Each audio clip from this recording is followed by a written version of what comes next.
ఈరోజు మనము గోకర్ణ దేవాలయం యొక్క చరిత్ర అయితే తెలుసుకుందాము.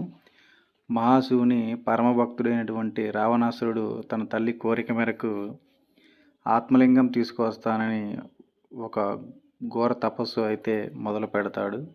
ఇదే సమయంలో నారదముని మహావిష్ణువు దగ్గరికి వెళ్ళి రావణాసురుడు ఆత్మలింగం కోసం ఘోర తపస్సు చేస్తున్నాడు, ఎలాగైనా సరే మీరు తన దృష్టిని మార్చాలని కోరతాడు.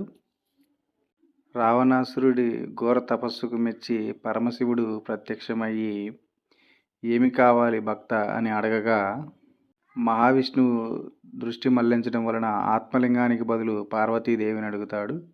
సరే అని పార్వతీదేవిని ఇవ్వగా, పార్వతీదేవిని తీసుకొని లంకకి బయలుదేరిన రావణాసురుడికి నారదముని ఎదురొచ్చి, పరమశివుడు నిన్ను మోసం చేశాడు, పార్వతీదేవికి బదులు కాళికాదేవినిచ్చాడు, పార్వతీదేవి పాతాళంలో ఉందని చెప్పగా, రావణాసురుడు నిజమా కాదా అని వెనుదిరి చూడగా